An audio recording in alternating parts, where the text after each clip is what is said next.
Hello बच्चों, welcome to education classes. और class 12 क्या हाल चाल, सब ठीक? देखो, 3 चैप्टर तक हम लोगों ने थ्योरेटिकली वाइज खत्म कर लिया था, ठीक है। न्यूमेरिकल हम लोग सॉल्व कर रहे थे उसमें। आपको जो भी डाउट हो आप कमेंट बॉक्स में डालिए, आपके डाउट्स क्लियर हो जाएंगे, ठीक है। अब बात करते हैं हम 4th chapter, moving charge and magnetism. अब ये मूविंग चार्ज वाला कॉन्सेप्ट क्या है, मूविंग चार्ज एंड मैग्नेटिज्म। देखो आपके ओस्टेड साहब देख रहे थे, उन्होंने एक एक्सपेरिमेंट किया था, ठीक है। अगर कहीं पे चार्ज मूव करना है और उसके पास में कंपास नीडल, अभी कंपास नीडल क्या है बोलो? कंपास नीडल पता है किसी को? क्या होता है कंपास नीडल? कंपास नीडल अरे क्या हो, जिससे करंट, जिससे क्या होता है कि फील्ड डिटेक्ट होता है, ठीक है। जिससे क्या किया जाता है, मैग्नेटिक फील्ड डिटेक्ट किया होता है, जिसमें नॉर्थ एंड साउथ होते हैं, ठीक है। एक साइड नॉर्थ होता है, मिडल्स होते हैं, ठीक है। ये नॉर्थ और ये साउथ। अगर नॉर्थ की डायरेक्शन में जा रहे हो तो नॉर्थ की तरफ ये मूव करेगा, नहीं तो साउथ की तरफ मूव करेगा, अगर साउथ से जा रहा है, ठीक है। तो कंपास नीडल का काम क्या होता है? मैग्नेटिक फील्ड को डिटेक्ट करना कि मैग्नेटिक फील्ड है या नहीं, ठीक। ये काम करता है, ठीक। तो एक ऑस्टेड साहब थे, साइंटिस्ट, 1802 में, ठीक है। ऑस्टेड साहब ने जो है एक वायर में करंट फ्लो करा था, ठीक है। और उसके पास में क्या थी? Compass needle. अब कंपास नीडल थी उसके पास में, ठीक है। तो जब कंपास नीडल उस करंट फ्लोइंग वायर के पास में गई तो वहां क्या हो रहा था? डिफ्लेक्शन हो रहा था। क्या हो रहा था? डिफ्लेक्शन हो रहा था। डिफ्लेक्शन हो रहा था तो उन्होंने कहा कि अगर कोई भी वायर है, अगर उसमें करंट फ्लो हो रही है, यानी कोई चार्ज अगर करंट फ्लो करा रहा है, अरे वायर है मतलब करंट फ्लो हो रही होगी, करंट फ्लो यानी चार्ज मूव कर रहा है ना, चार्ज मूव कर रहा है, यानी वहां पे क्या प्रोड्यूस हो रहा है? मैग्नेटिक फील्ड प्रोड्यूस हो रहा है ना। यानी कि करंट कैरिंग वायर जो है मैग्नेटिक फील्ड को क्या करती है? प्रोड्यूस करती है। एक आइडिया वो मिल गया था यहाँ से कि करंट कैरिंग वायर जो है वो क्या प्रोड्यूस करेगी? मैग्नेटिक फील्ड को प्रोड्यूस कर रही होगी, ठीक है। इतना तो उनको आइडिया मिल चुका था। अब चीजें यहाँ से तो बदलने वाली थी। इसका मतलब ये था कि कोई भी करंट कैरिंग वायर या मूविंग चार्ज कहीं पे है तो वो अपनी सराउंडिंग में क्या जनरेट करेगा? Magnetic field. वैसे ये मैग्नेटिक फील्ड क्या है बोलो? मैग्नेटिक फील्ड क्या है? देखो, जैसे इलेक्ट्रिक फील्ड पढ़े थे, कोई चार्ज है, कोई चार्ज अपने सराउंडिंग में क्या क्रिएट करता है? इलेक्ट्रिक फील्ड क्रिएट करता है, जिसके अंदर कोई दूसरा चार्ज आएगा तो ये क्या करेगा? फोर्स ऑफ अट्रैक्शन या रिपल्शन लगाएगा। वैसे ही ये क्या करेगा?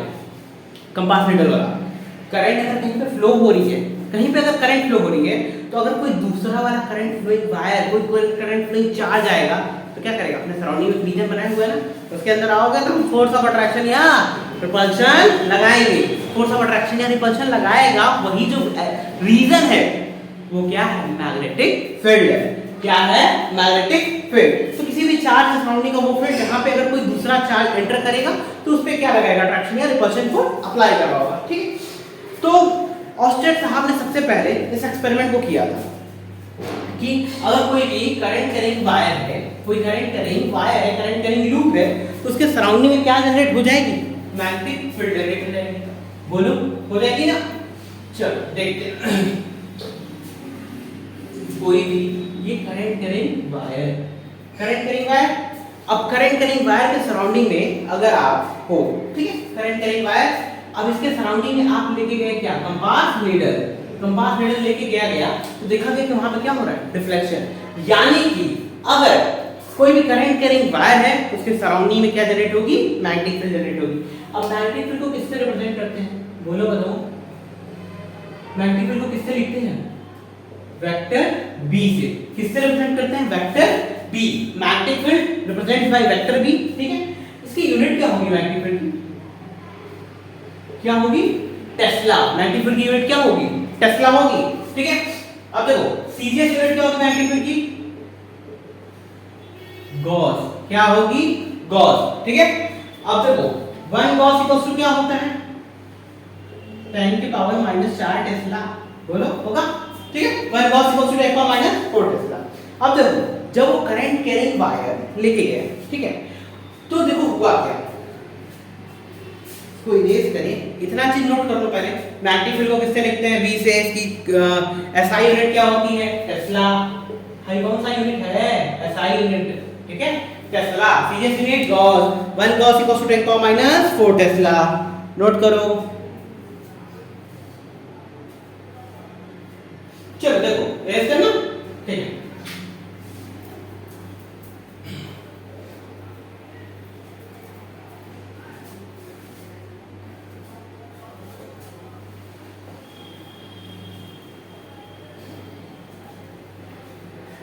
देखो क्या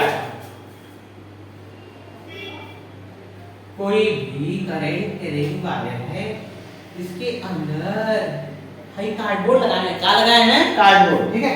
अब इसके अंदर करंट फ्लो कराई जा रही है, अरे बोलो करंट का फ्लो कराई जा रही है, करंट फ्लो हो रही है। जब करंट फ्लो होगी तो वहां पे क्या लेके गया गया, कंपास नीडल, क्या लेके गया गया, कंपास नीडल। तो देखा गया इसके सराउंडिंग में क्या बन रहा है, बोलो कोई करंट कैरिंग वायर है तो मैग्नेटिक फील्ड निकालेंगे ना, तो मैग्नेटिक फील्ड का डायरेक्शन डिनोट हो रहा था, कंटीन्यूअसली क्या हो रहा था, मैग्नेटिक फील्ड का डायरेक्शन डिनोट हो रहा था। यहां से ऑस्टेड साहब को एक आइडिया लगा ऑस्टेड एक्सपेरिमेंट में कि अगर कोई भी करंट कैरिंग वायर है तो उसके सराउंडिंग में क्या क्रिएट हो जाएगा, मैग्नेटिक फील्ड। जैसे जैसे डिस्टेंस बढ़ेगी, जैसे क्या बढ़ेगी, डिस्टेंस बढ़ेगी, मैग्नेटिक फील्ड रिड्यूस होता चला जाएगा। ऑब्वियस बात है ना, डिस्टेंस बढ़ने के साथ फील्ड क्या होता चला जाएगा, रिड्यूस, क्योंकि करंट यहां फ्लो हो रही है, इससे दूर ही जाओगे तो ऑब्वियस है मैग्नेटिक फील्ड क्या होगा, कम हो रहा होगा, ठीक है। तो ऑस्टेड एक्सपेरिमेंट में क्या कहा गया, a current carrying wire, a current carrying wire, a current carrying wire having magnetic field produced, ठीक है। इसके सराउंड में क्या जनरेट हो जाएगा, मैग्नेटिक फील्ड जनरेट हो जाएगा। अब कोई दूसरा वाला वायर आएगा, कोई करंट कैरिंग वायर, तो उस पर अट्रैक्शन या रिपल्शन लगा रहा होगा, ठीक है, ठीक। वो अलग वाला कॉन्सेप्ट है, वो देखा जाएगा, ठीक। अब देखो डिस्टेंस बढ़ने के साथ फील्ड क्या हो जाएगी, कम, डिस्टेंस बढ़ने के साथ on increasing distance the magnetic field reduce, ठीक है। मैग्नेटिक फील्ड क्या हो जा रही थी, रिड्यूस। अरे भाई डिस्टेंस बढ़ने का तो मैग्नेटिक फील्ड कम होगा ना, ठीक है। तो डिस्टेंस बढ़ने के साथ मैग्नेटिक फील्ड क्या हो जा रही थी, कम हो जा रही थी, ठीक। तो इतनी चीजें वहां पे डिटेक्ट हुई उनको, ठीक है, कि जब भी कोई करंट कैरिंग वायर है, करंट कैरिंग वायर के सराउंडिंग में अगर मैग्नेटिक फील्ड फ्लो हो रहा है तो उसके करंट फ्लो हो रहा है तो उसके सराउंडिंग में क्या जनरेट हो जाएगा, मैग्नेटिक फील्ड जनरेट हो जाएगा। कोई दूसरा वाला आएगा तो उस पर अट्रैक्शन या रिपल्शन लगा रहा होगा। डिस्टेंस बढ़ने के साथ मैग्नेटिक फील्ड क्या हो जाएगी, रिड्यूस हो जाएगी। ऑब्वियस है, पास में रहोगे तो फील्ड ज्यादा है, फील्ड लाइन ज्यादा होगी, ठीक। मैग्नेटिक फील्ड को किससे रिप्रेजेंट करते हैं, V से, ठीक है। यूनिट क्या होती है, SI unit Tesla, CGS unit Gauss, ठीक है, इतना क्लियर है। अब देखो अबे डायरेक्शन निकालने का भी कुछ खेला होगा ना, कुछ जुगाड़ किया जाएगा कि डायरेक्शन ऑफ मैग्नेटिक फील्ड पता कैसे चलेगा, राइट हैंड थंब रूल, कुछ और रूल देखा जाएगा, ठीक है, सारी चीजें। एंड ऑस्टेड का सबसे जो इंपॉर्टेंट जो फैक्ट रहा वो यही रहा कि एक्चुअल में ऑस्टेड ने एक व्यू दे दिया कि करंट कैरिंग वायर की वजह से मैग्नेटिक फील्ड आपको देखने को मिलेगा, ठीक है। इसका मतलब ये है कि मैग्नेटिक फील्ड से करंट भी देखने को मिल रहा होगा, पता नहीं, देखा जाएगा फ्यूचर में, मतलब आगे वाले चैप्टर में, ठीक है।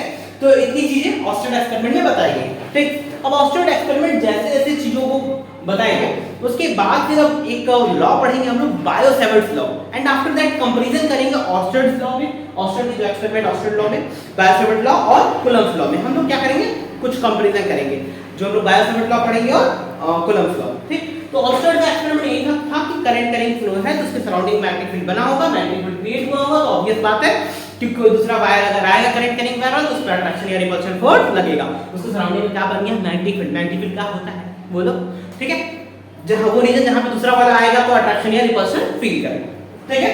चल अब बात करते हैं हम लोग नेक्स्ट क्लास में बायो-सेवर्ट्स लॉ पे, एंड आफ्टर दैट एम्पियर की स्विमिंग रूल पे, ठीक है। चल मिलते हैं नेक्स्ट क्लास में।